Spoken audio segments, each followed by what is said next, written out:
जय Hind my dear lovely friends and students. कैसे हैं आप सभी? उम्मीद करते हैं आप सभी पूरी तरह से फिट होंगे, सेहतमंद होंगे और बहुत बहुत स्वस्थ होंगे। माय डियर लवली स्टूडेंट्स, मेरे प्यारे बच्चों और साथियों, आज मैं आपको समझाने वाला हूँ, बताने वाला हूँ कि विद्यार्थी कहते किसको हैं। देखिए, मैं आपको एक बात स्पष्ट तौर पे बता दूँ कि दुनिया में स्वार्थ इतना व्याप्त हो गया है कि दुनिया के लोगों पर विश्वास करना बहुत मुश्किल काम हो गया है। लेकिन मैं ये समझता हूँ कि आपको सफलता की ओर और अपनी मंजिल तक पहुँचने के लिए आपको खुद पर विश्वास होना बहुत ज़रूरी है। देखिए, हम लोगों के ऊपर विश्वास करें या ना करें, लेकिन हमको खुद पे भरोसा और विश्वास होना बहुत ज़रूरी है। इसलिए मैंने बहुत सारे ऐसे लोगों को देखा है कि वो अपने कार्य करते हैं, लेकिन अपने कामों में वो असफल हो जाते हैं और मंजिल तक नहीं पहुंच पाते हैं। कारण क्या है? कारण हो सकता है कि उनको जो कार्य कर रहे हैं, जो काम कर रहे हैं, वो लगन पूर्वक और विश्वास पूर्वक नहीं कर रहे हैं कि हम इस कार्य में सफल हो पाएंगे। उनको लगता है काम कर रहे हैं, सफलता मिलेगी नहीं मिलेगी, उलझन में फंसे रहते हैं। इसलिए ऐसे लोगों को मैं बताना चाहता हूँ, समझाना चाहता हूँ, उनको सिखाना चाहता हूँ कि आखिर सफलता मिलेगी कैसे, आप अपनी मंजिल तक पहुँचेंगे कैसे। तो चलिए, शुरू करने से पहले अगर आप हमारे चैनल पर नए हैं तो सब्सक्राइब कर लीजिए, बेल आइकन को प्रेस कर लीजिए, लाइक भी कीजिए और कमेंट भी मैं पढ़ता हूँ। आप जो भी कमेंट करते हैं मैं सारे कमेंट को पढ़ता हूँ। तो मेरे वीडियो पर अगर नए हैं, मेरे चैनल पर नए हैं, तो आप सब्सक्राइब कर लीजिए, बेल आइकन को प्रेस कर लीजिए और बिना देर की हम लोग इसको शुरू करते हैं। साथियों, मैं बता दूं कि सफलता मिलने का सबसे बड़ा जो गुण है वो ये है कि हम जो भी कार्य करें उस पर हमको खुद के भरोसा और विश्वास होनी चाहिए, तभी हम मंजिल तक पहुंच पाते हैं। मंजिल के विषय में हम आपको एक बात बता दें कि मंजिलें उसे मिलती है जिसे वक्त का इंतजार होता है, और सफलता उसे मिलती है जिसे खुद पर विश्वास होता है। एक बार फिर से सुनिए, मंजिलें उसे मिलती है जिसे वक्त का इंतजार होता है। मंजिलें उसे मिलती है जिसे वक्त का इंतजार होता है, और सफलता उसे मिलती है जिसे खुद पर विश्वास होता है, खुद पर भरोसा होता है। जब तक आपको अपने ऊपर विश्वास और भरोसा नहीं रहेगा, तब तक आप कार्य खूब कर लीजिए, आपको उसमें ना तो मन लगेगा करने में और नहीं आप उसमें सफलता हासिल कर सकते हैं। और आप अगर अपने जीवन में सफलता हासिल करना चाहते हैं, आगे बढ़ना चाहते हैं, मंजिल तक पहुंचना चाहते हैं, तो बस आपको अपनी मन की जो स्थिति है, मन की जो अवस्था है, उसको भंग होने से बचा लीजिए और सोच हमेशा उच्च कोटि का रखिए। आपकी सफलता तय है। और अपने ऊपर विश्वास के साथ करिए कि हम इस कार्य में सफल हो सकते हैं, और हम इस कार्य को लगन पूर्वक, मेहनत से के साथ साथ आपको विश्वास पूर्वक करना पड़ेगा। ठीक है? और देखिए, विश्वास की बात मैं इसलिए कर रहा हूँ क्योंकि मैं इसके लिए आपको एक बात समझाता हूँ, बताता हूँ कि देखिए, संगीत सुनकर ज्ञान नहीं मिलता, संगीत सुनकर ज्ञान नहीं मिलता, और मंदिर जाकर भगवान नहीं मिलता। पत्थर तो लोग इसलिए पूजते हैं क्योंकि विश्वास के लायक कोई इंसान नहीं मिलता, विश्वास के लायक कोई इंसान नहीं मिलता। एक बार फिर से सुन लीजिए, मैंने कहा कि संगीत सुनकर ज्ञान नहीं मिलता, मंदिर जाकर भगवान नहीं मिलता। पत्थर तो लोग इसलिए पूजते हैं क्योंकि विश्वास के लायक कोई इंसान नहीं मिलता, कोई इंसान नहीं मिलता। देखिए, मैं एक बात स्पष्ट तौर पे आपको समझा दूं, बता दूं कि विश्वास का दूसरा नाम ईश्वर है। विश्वास का दूसरा नाम ईश्वर है। अगर आपको भरोसा है, विश्वास है, तो आपके लिए धरती पर ईश्वर हैं, भगवान हैं। अगर विश्वास और भरोसा नहीं है तो आपके लिए धरती पर ईश्वर नहीं है, वो पत्थर के समान है। हम लोग किसी धार्मिक स्थल पे या किसी मंदिर में या किसी धार्मिक स्थल पे जाते हैं तो हमारा विश्वास हमको वहाँ तक ले जाता है कि मंदिर में या किसी धार्मिक स्थल पे ईश्वर होता है, भगवान होते हैं, इसलिए हम लोग जाते हैं। तो जब हमको खुद पर भरोसा और विश्वास नहीं रहेगा तो हम अपने कार्यों में असफल हो सकते हैं। लोगों को सस्पेंशन रहता है कि हम कार्य कर रहे हैं, इसमें हम सफल होंगे नहीं होंगे, वो हमेशा सस्पेंशन में डूबे रहते हैं। आप निस्वार्थ भाव से कार्य करिए, आप निस्वार्थ भाव से अपने कामों को कीजिए, आपकी सफलता तय है। तो आज मैं विद्यार्थियों के लिए कुछ बताने वाला हूँ, समझाने वाला हूँ कि आखिर विद्यार्थी कहते किसको हैं, उनके लक्षण क्या है। तो मैं बता दूं कि एक संस्कृत में श्लोक आता है कि बको ध्यानम काग चेष्टा स्वानिद्रा तथैवच।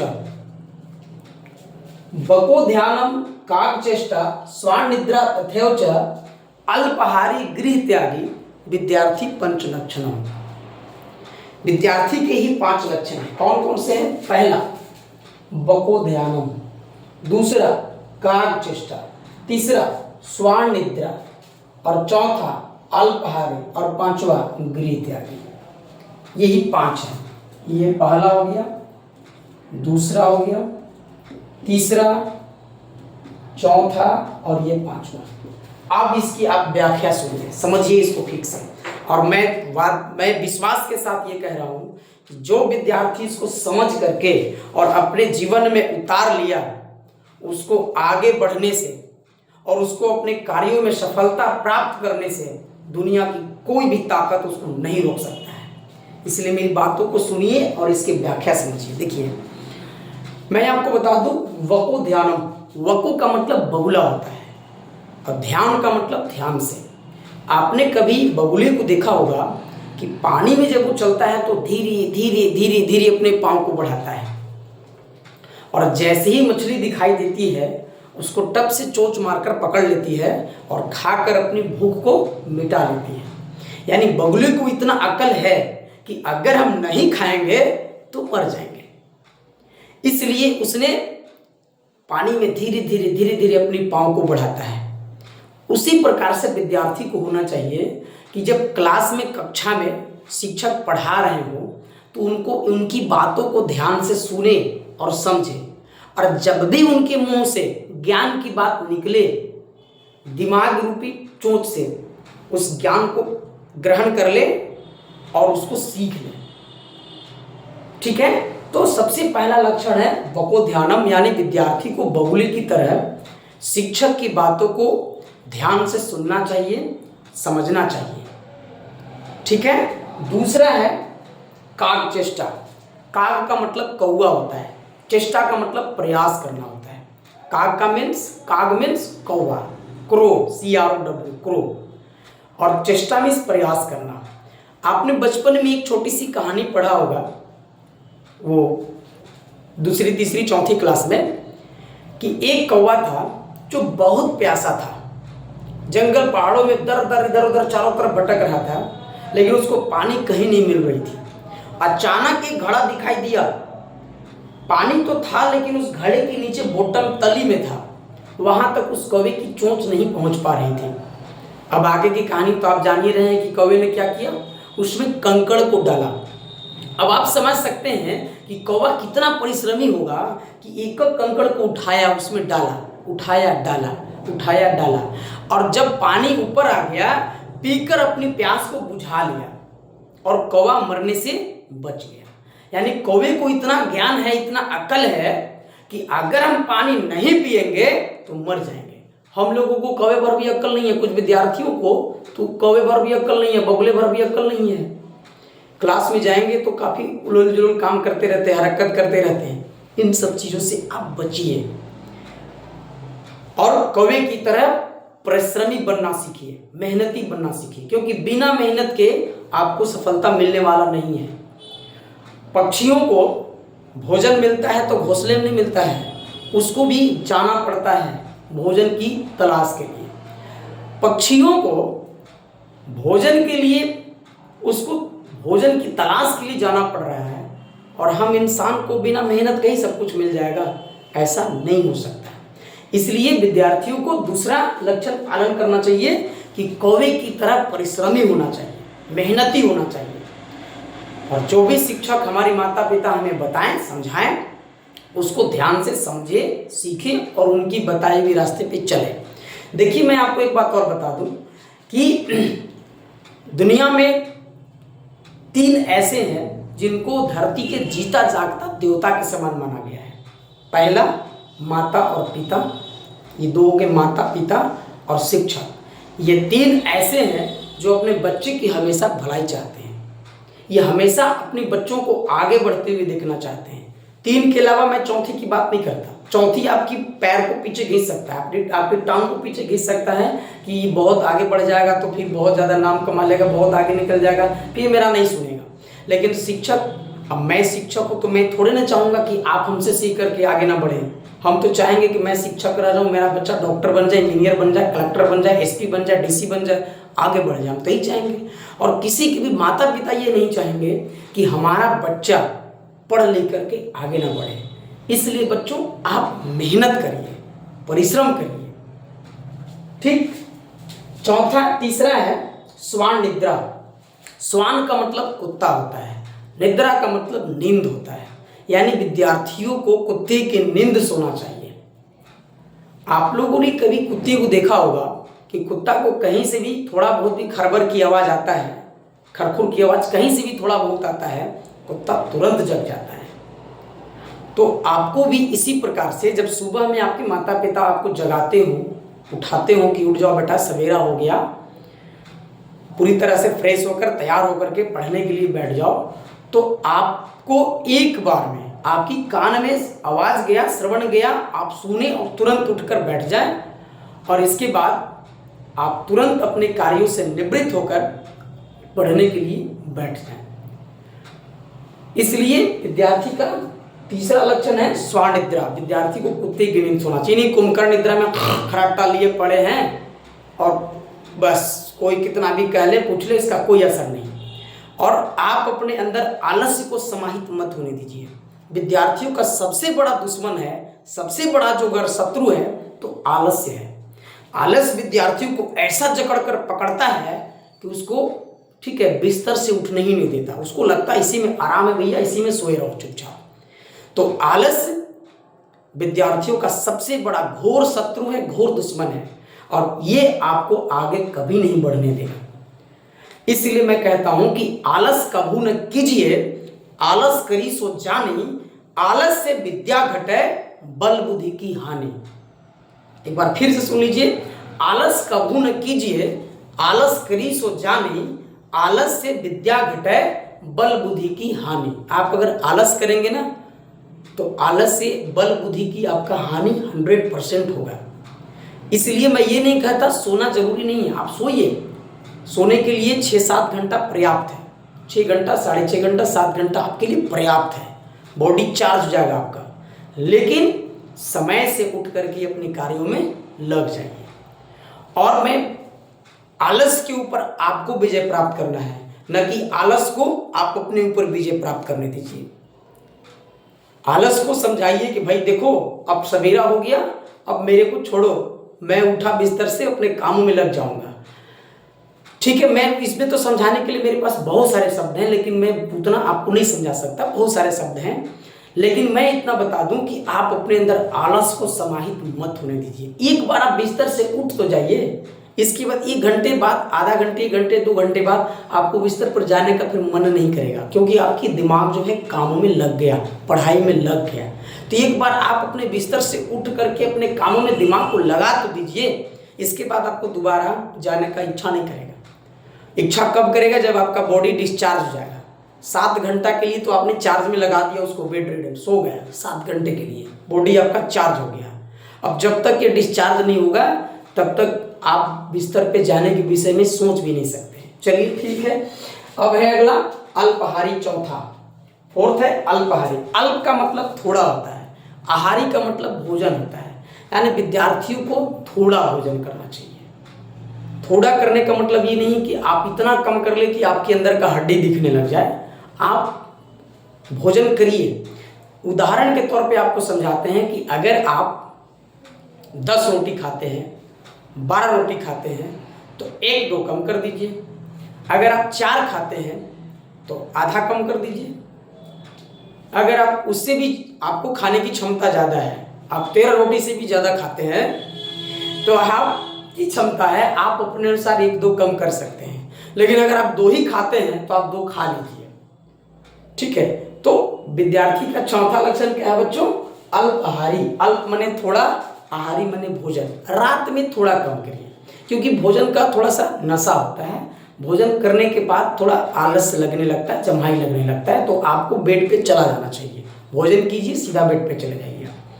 पढ़ना है, आप भोजन करने से पहले पढ़ लीजिए, सीख लीजिए, याद कर लीजिए, ठीक है।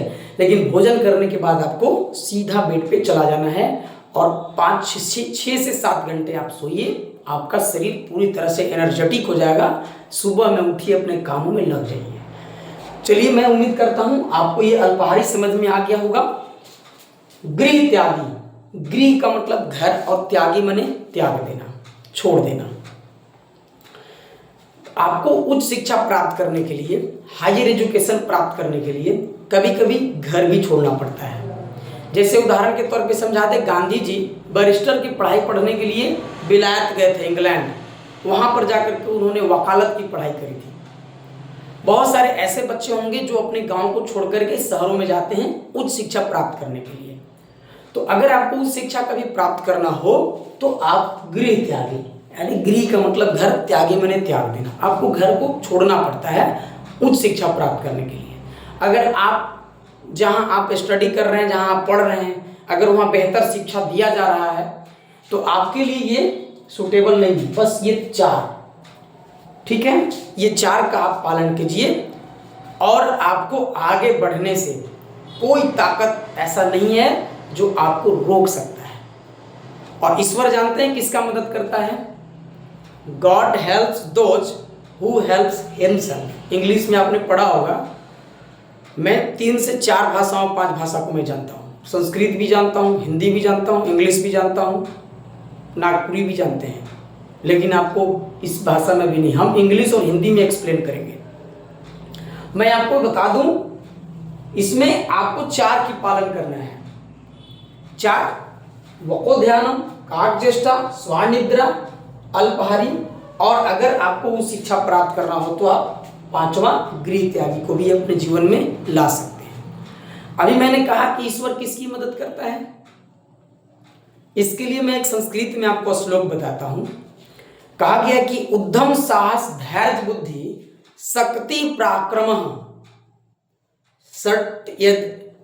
फिर से सुनिए आप एक बार, उद्यम साहस धैर्य बुद्धि शक्ति पराक्रम षड्यंत्र यत्र वर्धन्ते तत्र देव सहाय क्रियते।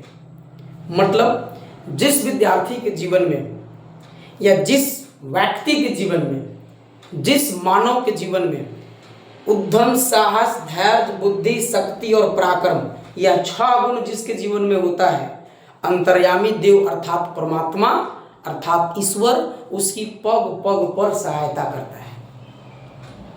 कौन कौन सी गुण होनी चाहिए? उद्यम, उद्यम मतलब परिश्रमी, साहस, उद्यम साहस धैर्य बुद्धि शक्ति और पराक्रम। पराक्रम मतलब ताकतवर होता है। पराक्रम किसको बोलते हैं? देखिए, ताकतवर होना जरूरी है, लेकिन अपनी ताकत अपनी शक्ति का प्रयोग अगर किसी निर्बल पर किया जाए तो उसको पराक्रमी नहीं कहा जाता। पराक्रमी किसको कहा जाता है? ताकत हो, सामर्थ्य हो, शक्ति हो और उस शक्ति का प्रयोग धर्म के लिए किया जाए, अपने कर्तव्य की पालन के लिए किया जाए, तो उसको हम लोग पराक्रमी कहते हैं। आपको उदाहरण से समझा देते हैं। जैसे हनुमान जी को आप लोग जानते हैं, उनके अंदर पराक्रमी का गुण था, शक्तिशाली थे, ताकतवर थे, लेकिन क्या उन्होंने अपनी ताकत का प्रयोग, अपनी शक्ति का प्रयोग किसी निर्बल पर किए? क्या नहीं ना। हमेशा किसको मारने के लिए किए? राक्षसों को मारने के लिए किए, अधर्मियों को मारने के लिए किए। तो उनके अंदर ताकत था, उस ताकत का प्रयोग, उस शक्ति का प्रयोग अगर किसी अधर्मी को मारने के लिए किया जाए, किसी नराधम को मारने के लिए किया जाए, किसी दुष्ट को मारने के लिए किया जाए, तो उसको पराक्रमी कहते हैं। लेकिन अगर ताकत का प्रयोग, शक्ति का प्रयोग अगर हम किसी निर्बल, असहाय, गरीब, गुरबा, बेबस, लाचार पर कर दिए तो उसको पराक्रमी नहीं कहा जाता, उसको कायर कहा जाता है। कायर, डरपोक कहा जाता है। इसलिए आपके जीवन में जो 6 गुण होगा, उद्यम साहस धैर्य बुद्धि शक्ति पराक्रम षड्यंत्र यत्र वर्धन्ते तत्र देव सहाय क्रियते, यानी आपके जीवन में अगर ये 6 गुण है, अर्थात अंतर्यामी देव परमात्मा आपकी पग पग पर सहायता करेंगे। चलिए, इतनी बात तो आपको समझा दिए। अब लास्ट बात हम आपको बताते हैं, आदर्श विद्यार्थी का पहचान या गुण क्या होता है। देखिए, आदर्श विद्यार्थी का पहचान क्या होता है? सबसे पहला है कि वह शांत स्वभाव का होता है, गंभीर स्वभाव का होता है, बोलने से पहले सोचता है, बोलने से पहले तौलता है, फिर बोलता है। दूसरा होता है कि वो धैर्यशील और सहनशील होता है, उसके अंदर सहन शक्ति होता है, छोटी छोटी बातों में चिड़चिड़ा नहीं होता है, छोटी छोटी बातों में गुस्सा नहीं करता है, इसलिए वो धैर्यशील और सहनशील होता है। ठीक है। और वह अपने कार्यों में कभी लापरवाही नहीं करता, चाहे वह कार्य भले ही उसको लंबे समय तक क्यों ना करना पड़े, उस काम में वो कभी लापरवाही नहीं करता है और अपना कदम कभी पीछे नहीं हटाता है। एक बार फिर सुनिए तीसरा, भले ही कोई कार्य उसको लंबे समय तक क्यों ना करना पड़े, वो अपने कार्यों में लापरवाही कभी नहीं करता है और उस कार्य में वो सफलता हासिल कर लेता है। उसे सफलता और विफलता, उसे सफलता और असफलता कभी नहीं सताता, क्योंकि कहा गया क्या कि failure is the mirror of success. असफलता सफलता की चाबी होता है, कुंजी होता है। अगर कोई व्यक्ति अगर एक ही बार में सफल हो जाए, अगर एक ही बार में वो सफल हो जाए तो फिर चारों तरफ सफलता ही सफलता दिखेगा, फिर सफलता का कोई महत्व रह नहीं जाएगा, इसका कोई वैल्यू ही नहीं रह जाएगा, कोई परिश्रम ही नहीं करेगा। एक ही बार कोई काम करे सफल हो जाएगा तो फिर कोई मेहनत क्यों करेगा। इसलिए विफल भी होना, असफल भी होना जरूरी है। असफलता से हमें शिक्षा मिलती है, सीख मिलता है कि हमने कहाँ कमी कर दिया जिसकी वजह से हम असफल हो गए। इसलिए मैं बता दूं कि असफलता, ठीक है, ना कामयाबी का चाबी होता है, कुंजी होता है। कुंजी का मतलब चाबी होता है। ठीक है। और हम आपको सबसे अंत में बता दें कि जो आदर्श विद्यार्थी होता है, जो आदर्श बालक होता है, उसके व्यक्तित्व में सबसे बड़ी गुण हम बताने जाने वाले हैं कि वो मधु संचय वृत्ति का होता है। ये मधु संचय वृत्ति क्या है, तो हम आपको उदाहरण से समझाते हैं। मधु संचय वृत्ति का मतलब क्या हुआ। जैसे देखिए, आपने मधुमक्खी को देखा होगा। मधुमक्खी का काम क्या है, अनेक जगह से फूल को चूस कर लाता है वो और छत्ते में इकट्ठा कर देता है, और जब छत्ते में 10-15 दिन के बाद जब मध तैयार हो जाता है तो क्या करता है, उसकी मधु को चूस लेता है और छत्ते को छोड़ देता है। आदर्श विद्यार्थी उसी प्रकार से किसी श्रेष्ठ पुरुषों की संगति में, अपने शिक्षकों की संगति में, श्रेष्ठ अच्छे किताबों की संगति में जाकर और उनसे अच्छे गुणों को ले लेता है और जो उनके अंदर बुरे गुण है उसको उसी के अंदर छोड़ देता है। मैं आपको समझा दूं कि दुनिया में जो मनुष्य शरीर लेकर के जन्म लिया है उसके अंदर अच्छाइयाँ भी हैं, बुराइयाँ भी हैं, दोनों गुण हैं। चाहे कोई कितना भी प्रकांड विद्वान क्यों ना हो, चाहे कोई कितना भी बड़े से बड़े महात्मा क्यों ना हो, उसके व्यक्तित्व में भी अच्छाइयाँ और बुराइयाँ होता है। तो आदर्श विद्यार्थी क्या करता है कि उनकी अच्छाइयों को चुरा लेता है, उनकी अच्छाइयों को ग्रहण कर लेता है और बुराइयों को उन्हीं के अंदर छोड़ देता है। जैसे मधुमक्खी ने क्या किया, मधु को, उसके लिए अच्छा चीज मधु था, उसको ले लिया और छत्ते को छोड़ दिया। उसी प्रकार से आप भी अपने शिक्षकों के संगति में या श्रेष्ठ किताबों के संगति में आप जाइए, और जब आप उसको पढ़ेंगे, उसको समझेंगे या अपने शिक्षक की बातों को समझेंगे तो आपको ऐसा लगेगा कि उनके व्यक्तित्व में कुछ बुराइयां हैं या कुछ कमियां हैं। उन कमियों को आप मत लीजिए, उन कमियों को उन्हीं के अंदर छोड़ दीजिए, आप अच्छाई को ले लीजिए। और मैं बता दूं कि देखिए, अगर आपके पास क्षमता है कि मैं इनकी अच्छाई को सुधार सकता हूं तो आप सुधारिए। ये नहीं कि इसकी प्रचार प्रसार आप दूसरे जगहों पर करिए, क्योंकि दूसरे जगहों पर प्रचार प्रसार करने से कोई फायदा नहीं है बल्कि नुकसान होगा। इसलिए उनकी बुराई की प्रचार प्रसार करने से बेहतर है कि आप उनको सुधारने की कोशिश कीजिए। और अगर किसी के अंदर बुराई दिख रहा है तो आप डायरेक्टली उसी को बोलिए, क्योंकि प्रचार करने से कोई फायदा नहीं है, फिर वो इंसान किसी दूसरे की नज़र में गिर जाएगा। ठीक है। इसलिए मैं बता दूं कि अगर आपको किसी के अंदर बुराइयां दिख रहा है तो आप उसको सुधारिए। आप डायरेक्टली उनको बोलिए कि देखिए आपके अंदर ये कमियां हैं, इस कमी को आप सुधारिए। ठीक है, क्योंकि प्रचार देखिए आंख से तो आप देख रहे हैं तो आपको पूरा भरोसा हो रहा है कि भाई हमने ऐसा ऐसा देखा, लेकिन कान से सुनने के बाद, ठीक है, किसी की निंदा जब हम कान से सुनते हैं तो उसके प्रति नफरत हो जाता है, और किसी की प्रशंसा अगर हम कान से सुनते हैं तो उसके प्रति प्रेम हो जाता है। तो आंख से कम घुसता है और कान से ज़्यादा। कान से सुनने के बाद जो है मनुष्य को समझ में नहीं आता, हम सोचे विचार क्या करें। इसलिए मैं कह रहा हूँ कि उनकी बुराइयों की प्रचार प्रसार दूसरी जगहों पे करने से बढ़िया है कि आप उनको सुधारने के प्रयास कीजिए। और अगर आप सुधारने के प्रयास नहीं कर पा रहे हैं, आपकी समझ से बाहर है, तो आप सीधा सीधा उनके अच्छाइयों को लीजिए और बुराइयों को उनके अंदर छोड़ दीजिए। तो ये आदर्श विद्यार्थी का लक्षण होता है। एक बार फिर से हम जल्दीबाजी में रिपीट कर दे रहे हैं, आप सुन लीजिए। पहला होता है वह शांत स्वभाव का होता है, वह गंभीर स्वभाव का होता है। दूसरा है वह धैर्यशील एवं सहनशील होता है। तीसरा है कि वह अपने कार्यों में कभी लापरवाही नहीं करता, भले ही वो कार्य उसको लंबे समय तक क्यों ना करना पड़े, उस कार्य को करके उसमें सफलता हासिल करता है। और मैं अगला चौथा मैं बता दूं कि वो सफलता और विफलता उसको नहीं सताता, वो सफलता में भी खुश और विफलता में भी खुश रहता है। अगला मैंने बताया कि जो आदर्श विद्यार्थी का नेक्स्ट जो अगला लक्षण है वो ये है कि वो मधुर संचय वृत्ति का होता है, जो कि मैंने आपको समझा दिया। तो उम्मीद करते हैं कि आपको सब ये बात समझ में आ गया होगा और आप समझ करके अपने जीवन में उतारने की प्रयास कीजिए। देखिए, ज्ञान प्राप्त करना बहुत अच्छी बात है, लेकिन उस ज्ञान को अपने जीवन में जोड़ना उससे भी बड़ी बात है। ज्ञान प्राप्त करना अच्छी बात है, आप ज्ञान प्राप्त कीजिए, लेकिन जब तक उस ज्ञान को अपने जीवन में नहीं लाइएगा, अपने जिंदगी से जब तक जोड़िएगा नहीं, आपको, ठीक है, उससे लाभ होने वाला नहीं है। आपको लाभ तभी होगा जब आप उस ज्ञान को प्राप्त कीजिए और अपने जीवन में उसको उतारिए। उदाहरण के तौर पे आपको समझाते हैं।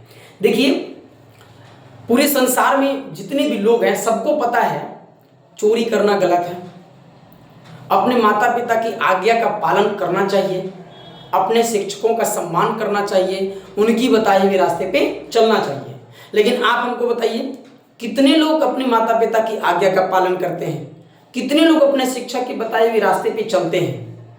ज्ञान तो सबके पास है, आपके पास भी ज्ञान है, मेरे पास भी ज्ञान है, सबके पास ज्ञान है कि अपने माता पिता की आज्ञा का पालन करना चाहिए, उनकी बताए हुए रास्ते पे चलना चाहिए, शिक्षकों का सम्मान करना चाहिए, शिक्षकों के बताए हुए रास्ते पे चलना चाहिए। लेकिन कितने लोग चलते हैं? ज्ञान तो सबके पास है। इसीलिए मैं कहता हूं कि ज्ञान प्राप्त करना बहुत अच्छी बात है, लेकिन उस ज्ञान को अपने जीवन में उतारना उससे भी बड़ी बात है। चोर को भी पता है कि चोरी करना गलत है, फिर भी वो चोरी करता है। क्यों करता है? क्योंकि उसके पास सिर्फ ज्ञान है, अपने जीवन से जोड़ा नहीं है। जिस दिन वो अपने जीवन से जोड़ देगा कि चोरी करना गलत है, पकड़ाएंगे तो बदनामी होगा, मार खाएंगे, जेल जाएंगे, उस दिन से वो चोरी करना छोड़ देगा, जिस दिन वो अपने जीवन में उतार लेगा। इसलिए बच्चों, आप ज्ञान प्राप्त कीजिए और अपने जीवन से जोड़िए। चलिए ठीक है, मैं आपको इतनी बातें समझा दिया, बता दिया। और इस वीडियो को देखने के लिए, समझने के लिए, सुनने के लिए आप सभी को बहुत बहुत धन्यवाद। चैनल पर अगर नए हैं तो सब्सक्राइब कर लीजिए, बेल आइकन को प्रेस कर लीजिए, और जब भी हम वीडियो अपलोड करेंगे तो सबसे पहले आपके पास पहुंचेगा। और इसी प्रकार से नए नए वीडियो और नए नए ज्ञान वाले वीडियो मैं बना करके डालता रहूँगा आपके लिए।